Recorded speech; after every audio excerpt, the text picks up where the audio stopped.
Welcome, listener. You've stumbled upon the Unexpected Podcast.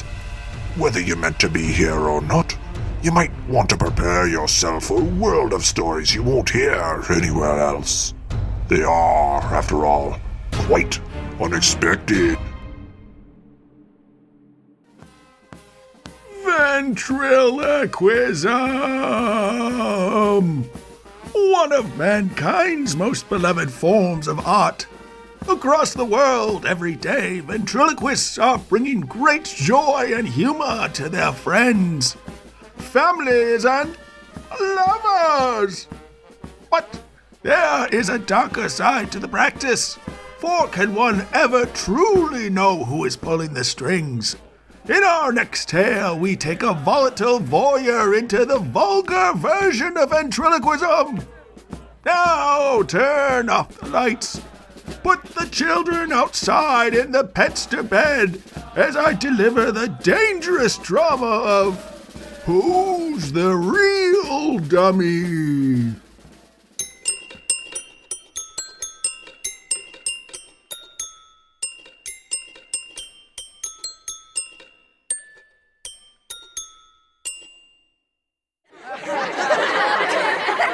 Well, that's not very nice, Eugene.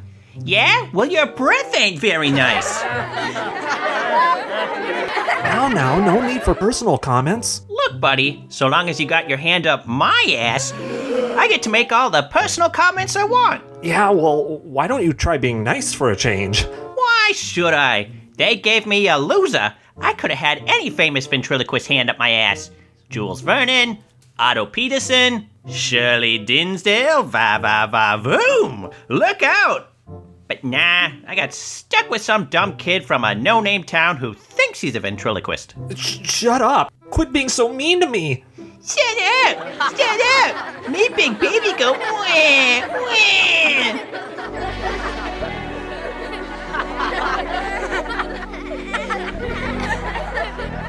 Man, my dummy just made me look like a dummy. Got the dummy on my lap, putting on an axe. Got the crowd in the palm of my hand, making it laugh. You would never understand.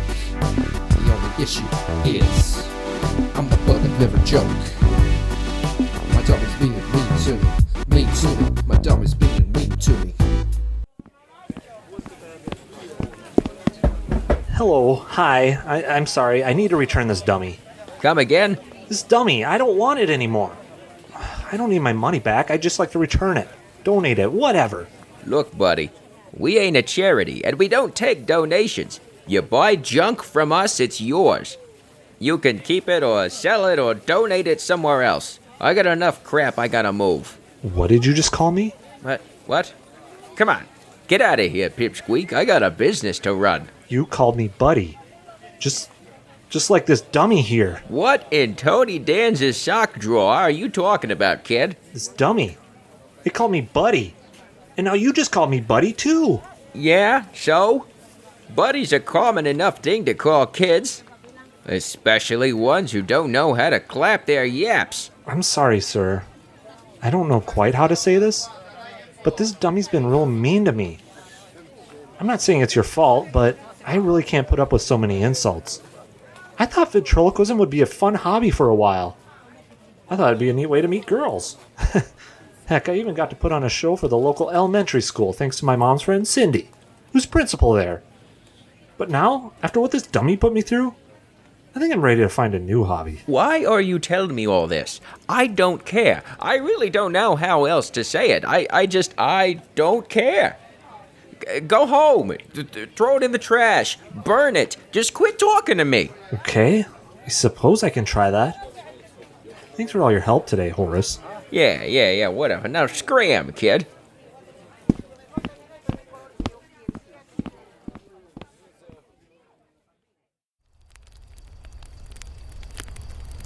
Mom, do you mind if I throw my dummy in the fire? Clark, you're 27 years old now. You don't need to keep asking for my permission to do things. I know.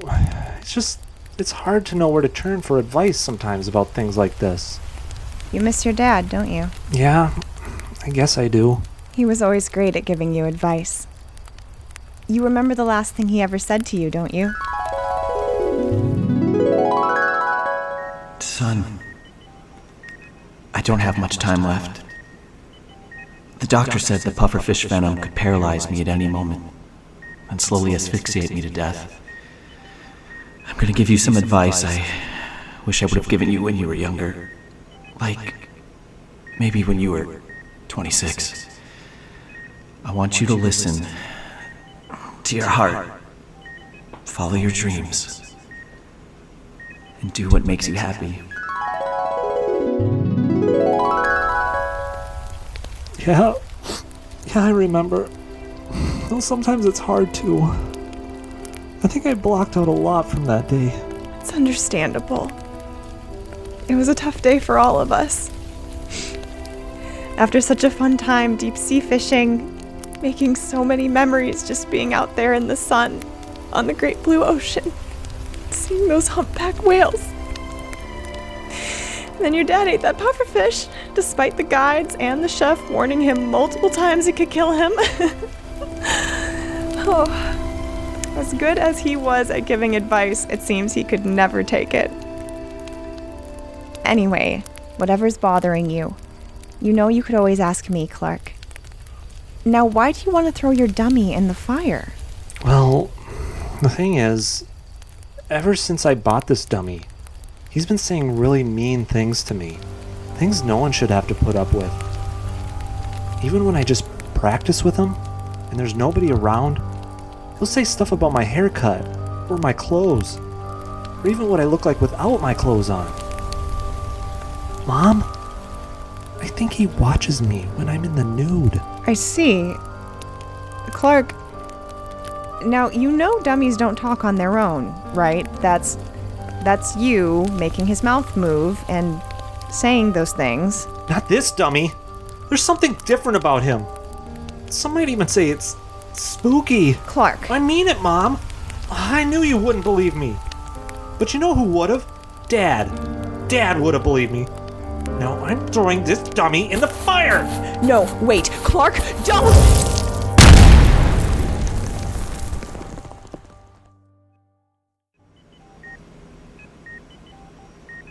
Ow. Where am I? Hello, Clark. You're lying in a bed in Springer Memorial Hospital. I'm your doctor.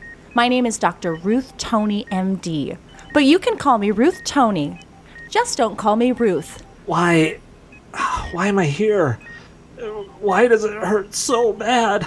You're here because the dummy you threw in the fire was an older model that they used to fill with flour, which is highly flammable. Now, I'm just going to fluff your pillow here. Thanks. But what about the dummy? Your mom? She's being taken good care of. You'll get to see her soon. No, the dummy. The one I used in my ventriloquism act. Is it dead? If by dead you mean exploded into tiny pieces, then yes, it is no longer in existence. Now please, it's time to rest. I'm going to pull out this needle here and put it in your arm to help you sleep. Okay. All right. Now I'm going to turn out the light on this light switch right here. Good night, Clark. Now I'm just going to walk down the hall here. Good night, Ruth Tony, MD. Oh, wow, getting sleepy now. The room, so dark. Except I can still see shadows. Wait, am I already dreaming? That can't be Eugene, the dummy in the corner of the room, can it? Oh no, it's moving. It's walking. No, get away.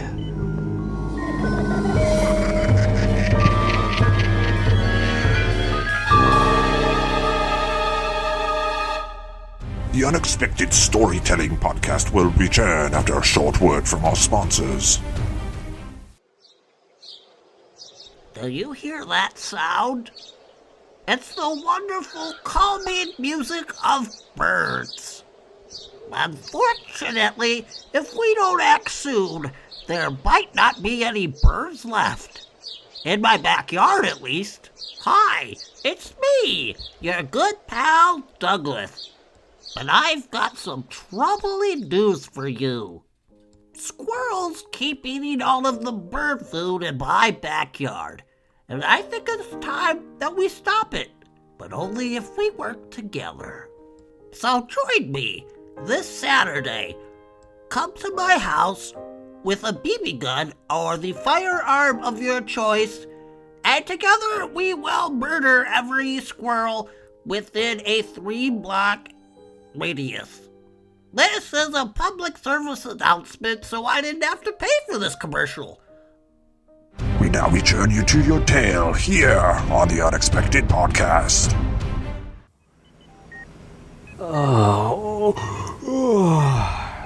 What? Oh, it's sunny outside. Wait, where's the dummy? What's this? A bloody knife? Oh no, what have I done? Or perhaps, what did the dummy make me do? Oh no, someone's coming! Good morning, Clark. How are we feeling today? If I'm being honest with myself, Ruth Tony MD, I'm still a little out of it. Oh, I see we're not at a place where you're comfortable enough to just call me Ruth Tony, and that's okay. We'll get there, I hope. Anyway, that's to be expected. However, you have a visitor this morning, and we're wondering if you were up for a little chat. A visitor? That's right. Come on in, sir. No! Hello, Clark. Oh, it's just you, horse from the flea market. That's right, kid. Expecting somebody else? No, dummy. I mean nobody. I'll leave you two to catch up. Clark, don't be afraid to tell this gentleman from the flea market here when you need a little break, okay? Now, I'm just going to drink some of my water here and leave. Oh, that's good. Maybe just one more sip. Okay, bye. Well, kid, I suppose you're wondering why some strange man who only has 3 toes on each foot and who sold you a creepy doll at a flea market is here to see you in the hospital. Listen, mister, it wasn't a doll. It was a dummy. And yeah, I am sort of a little puzzled why you're here. And about the toe thing. Wait, is that why your footsteps sounded like a small dummy's? I'm really self-conscious about my footsteps, so I'd rather not talk about that. Instead, I'd like to apologize. Apologize? For what? Well, when you came in the other day and wanted to sell the dummy back to me, I realized I might have given you the idea to burn it. Totally slipped my mind that old dummies like that are made of a highly flammable flower substance. I feel like I might even be 10% responsible for you and your mom being in the hospital. It's okay, horse from the flea market. Whether or not you told me to do it, well, I should have checked an online search engine, like Ask Jeeves, to see if the dummy was explosive before throwing it in the fire. The strange thing is, I feel like it was the dummy who told me to throw him in. Just like how he told me how often you suffer from mild hemorrhoid breakouts. Alright, first of all, hemorrhoids are no laughing matter and deserve to be discussed openly and more transparently in our society. 3 out of 4 adults will eventually have hemorrhoids before age 50, and the number only rises after that. Do you understand that? Sure? Secondly, you know that dummies can't talk, right? The one you sold me did. Good thing he's gone now. Don't worry, kid. I know you still dream of being a ventriloquist despite everything that's happened. That's why I thought I'd make it up to you by bringing you this new dummy to play with. No! Ruth Tony, MD, told me this hospital could really use some cheering up these days. She also thinks it could help your mom out a bit. She took the brunt of the dummy explosion, you know. I told the hospital that I had this other dummy lying around and said maybe you'd like to put on a show for everyone. You know, for the kids. Well, that's no new dummy. That's the same exact dummy as before. The one who haunts me. I'll leave you two alone together so you can practice. Oh, and Clark? No pressure, but most of these patients have been in here for a very long time, and can't see their families right now. So maybe try and do something a little special for them if you can. No horse from the flea market. Don't leave me alone with him. This can't be happening. I burned you alive. You exploded in my backyard fire pit and maimed both me and my mom. But now you're back. I have no idea how or why, but it appears we're both meant to be together. And now I have no other choice but to put on another show with you. Well, dummy, let's get practicing, I guess.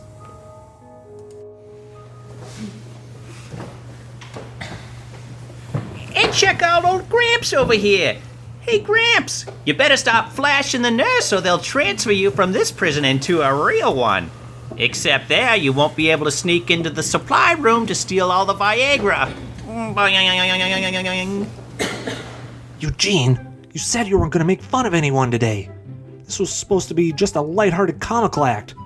You're hurting people's feelings. Cram it, dork, and let Eugene steal the show.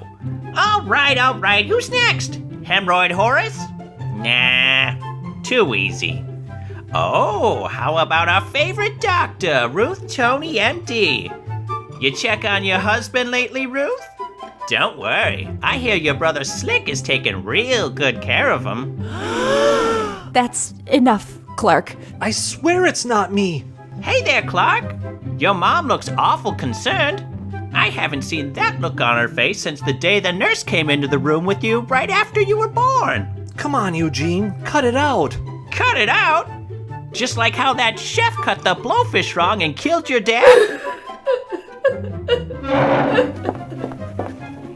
Eugene, you're ruining the show. Kinda hard to ruin a show when the audience is nothing more than a bunch of wet blankets. Or wet hospital gowns, I should say. Since so many of you wet the bed. What's wrong? Y'all can't take a joke? Guess I thought you could. Especially you, old Horace. Since that's what your love life is. A big old joke. Well, of course, outside of that cutout you have of Ruth Tony from the Weekly Mailer, you haven't bunked with someone in years. All right, I've had it. Dummy or no dummy, it's time I put an end to this. Let's get him!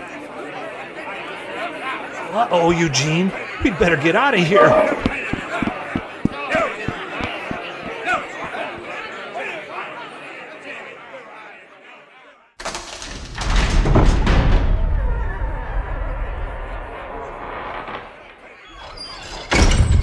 We should be safe in this big empty warehouse for now. Who knows what that crowd will do if they ever get their hands on us. I blame you for all of this, Eugene. If only you could stop insulting people and revealing their dirty laundry in front of everyone. Eugene? Hey, Eugene, why won't you say something? Oh, great, now you give me the silent treatment. Figures. Boy, am I warm after all that running. Maybe I'll just take off my hospital sweatshirt here. What the? What are these on my arm? They look like cuts. Wait, was I the one I cut last night with a knife? That's right, Clark. Whoa! Oh, Eugene, you startled me. Wait, did you say I was right? I did cut myself? Yes, that's what I said. What are you, some kind of f***ing idiot? Wait, your mouth isn't moving. And you're not blinking like you usually do when we've done our shows. That's because everyone else is right, Clark. Dummies can't talk. Not in real life, anyway. But what about all those times you started saying mean things about me? And about other people? That wasn't me saying those things. Are you sure, Clark? I mean, it doesn't really make much sense why I do that, but I suppose I can't rule it out. Now you're getting it. I mean, if I blacked out long enough to cut my arms with that knife, I guess I might black out every once in a while when we're doing our shows. I wouldn't say you black out, Clark. More like you speak your truth. Unknowingly. What's inside of you comes out. All the hurt you feel inside. The pain. You either unleash it on yourself or lash out at others. But why, dummy? Why would I do that? Because, Clark, There's still one truth deep inside of you that you push down more than any other.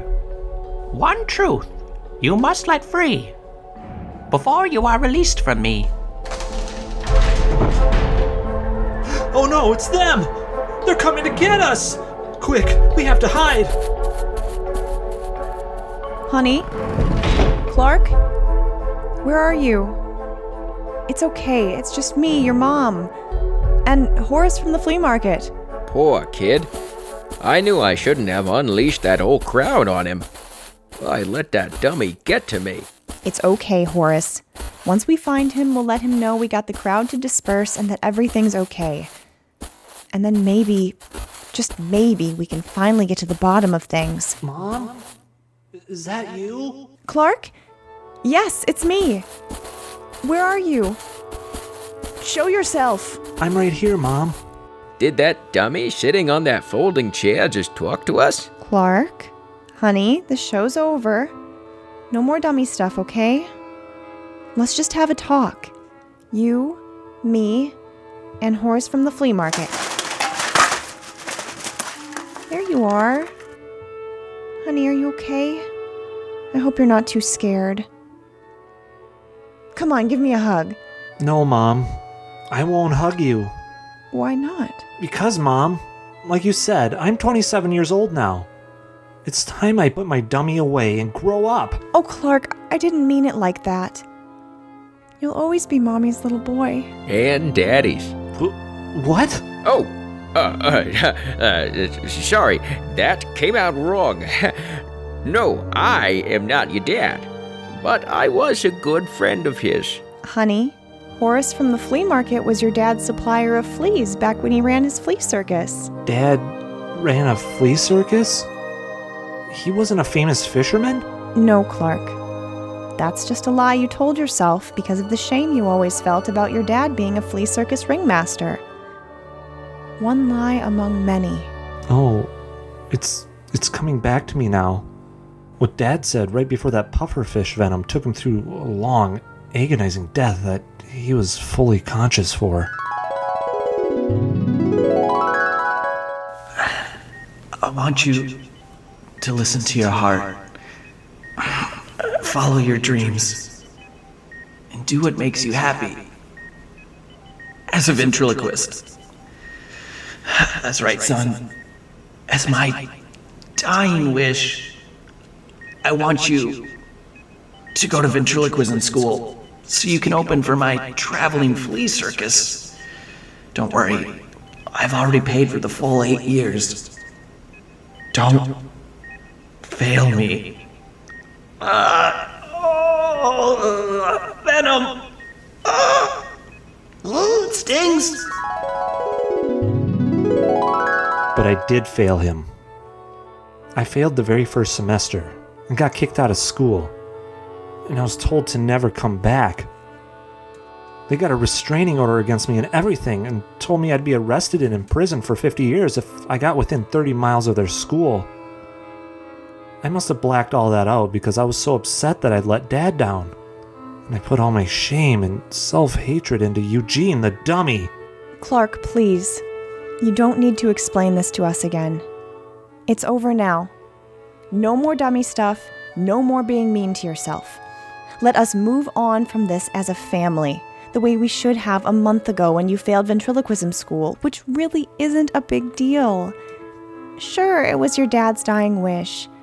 But he also told me his dying wish for me was to marry Horace from the flea market and start a flea farm with him and, well, thanks, but no thanks. Hey! Wow. I guess the real dummy here is me.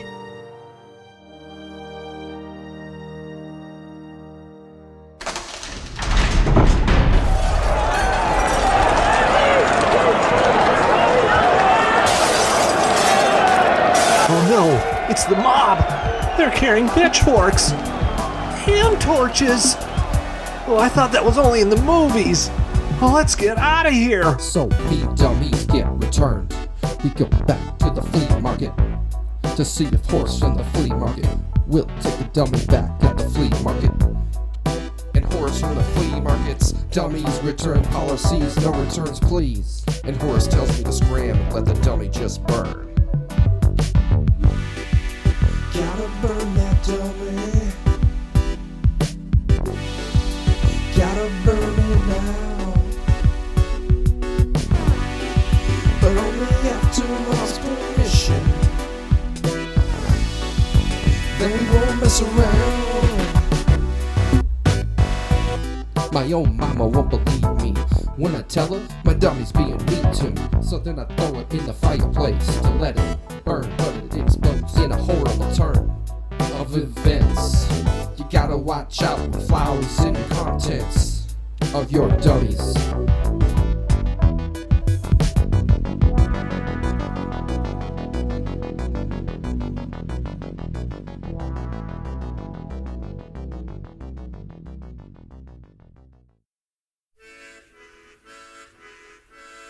Well, that's one act I don't think we'll be getting an encore.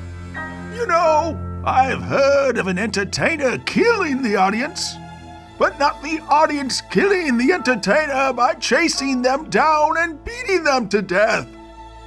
Perhaps if Clark had instead been a mime, he'd still be alive. Ah, who am I kidding? I'm sure we've all killed a mime or two in our day. I know I have. Well, that's all for this month. Please do return for our next episode, because if you don't, then the real dummy is you.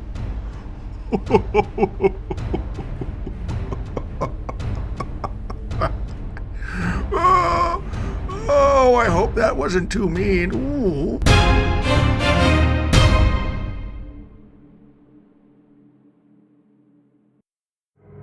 The Unexpected Storytelling Podcast is written, produced, and performed by talent from the United States and beyond. Get to know them at www.theunexpectedpodcast.com. Who's the Real Dummy? Written by Erik Bergstrom. Directed by Andrew Soucek and Erik Bergstrom. Featured actors in this episode are Sarah Palm, Patrick Croce, Jules Schrader, Erik Bergstrom, and Andrew Soucek. Did you like the show? Consider leaving a 5-star review wherever you stream or download your podcasts. Join us on Twitter at Unexpected Show or on Facebook at The Unexpected Storytelling Podcast.